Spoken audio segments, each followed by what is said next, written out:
Brandon Land here from runnersfeed.com with Runners Feed Live. We're chatting with former Florida State runner and current member of the Speed River Track and Field Club, Lydia Willemse. Thanks a lot, Lydia, for joining us today.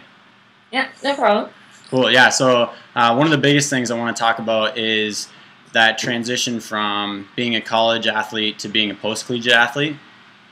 So maybe if you could talk to us about what that transition was like and maybe one of the hardest things about that transition. Okay, well, my collegiate year or career kind of ended short as I ruptured my Achilles tendon at regionals my senior year.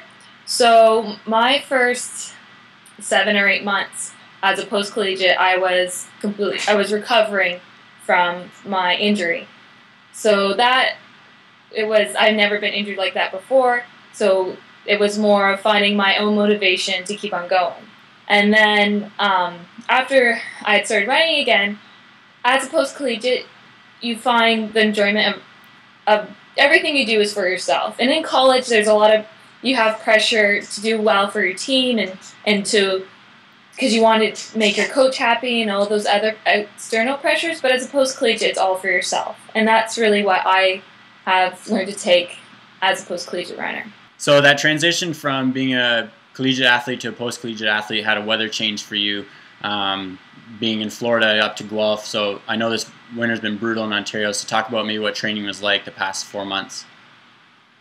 The major difference in the weather training was in Florida you always had pretty much the most optimal day, and being there for 5 years I kind of forgot how great training always was.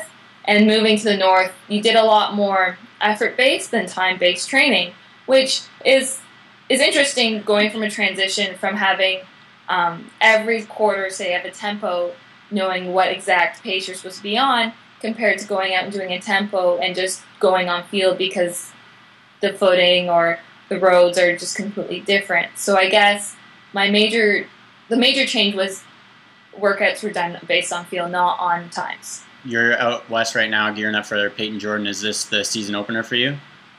No, we actually, a group of steeplechasers from Speed River, we raced at Oregon Relays this past weekend as a rust buster, as we're calling it. Cool. And so Peyton Jordan will be my second outdoor race this year. And okay.